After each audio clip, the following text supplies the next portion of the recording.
Assalamualaikum warahmatullahi wabarakatuh. Innal hamdalillah nahmaduhu wa nasta'inuhu wa nastaghfiruh wa na'udzu billahi min syururi anfusina wa min sayyiati a'malina. May yahdihillahu fala mudilla lahu wa may yudlil fala hadiya lahu. Asyhadu an la ilaha illallah wa asyhadu anna Muhammadan abduhu wa rasuluh alladzi la nabiyya ba'dah. Yang pertama dan yang paling utama, marilah kita panjatkan puji dan syukur kita atas kehadiran Allah Subhanahu wa taala yang mana telah memberikan kita nikmat, yaitu nikmat kesehatan, nikmat iman, serta nikmat kesempurnaan. Tak lupa pula salawat serta salam kita hadiahkan kepada Nabi kita Nabi Muhammad sallallahu alaihi wasallam. Langsung saja di sini saya menyampaikan kultum singkat saya yang berjudul menghindari fitnah dalam berdakwah. Hadirin yang dirahmati Allah, tahukah kalian fitnah itu merupakan suatu perbuatan menuduh orang lain melakukan sesuatu yang tidak mereka lakukan, suatu perbuatan yang juga menjauhkan kita daripada kebenaran sehingga menimbulkan kesengsaraan serta perpecahan. Dalam hadis dijelaskan tentang fitnah tersebut.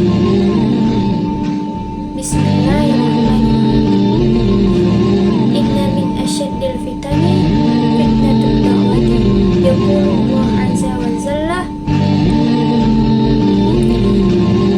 wa inna min asyaddil fitani fitnatud da'wati innaha tusidul a'malu wa tuzillul mu'minina an ta'atillah. Yang artinya sesungguhnya di antara fitnah yang paling keras adalah fitnah dakwah. Allah berfirman, sesungguhnya di antara fitnah yang paling keras adalah fitnah dakwah.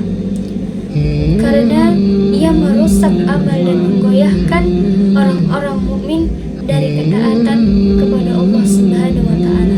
Hadis riwayat Bukhari.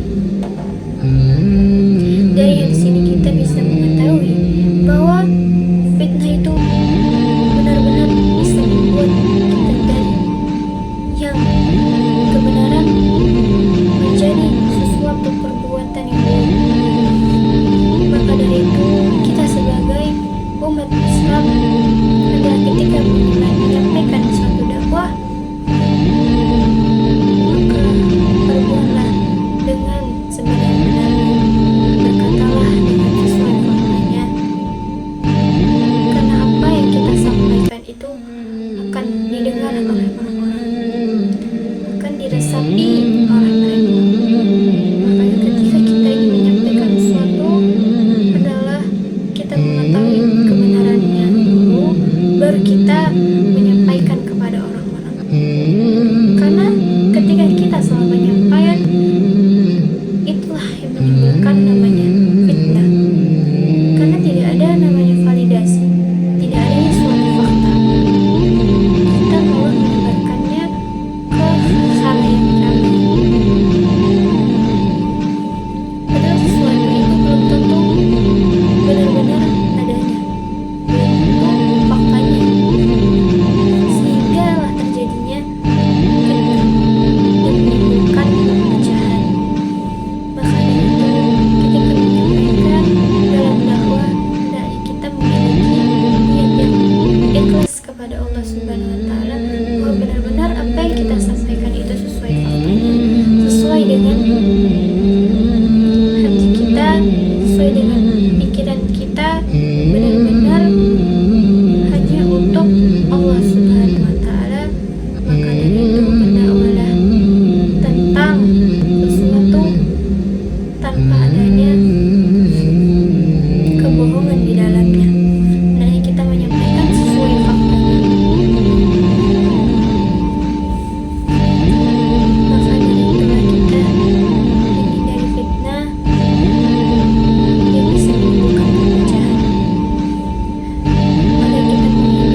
memiliki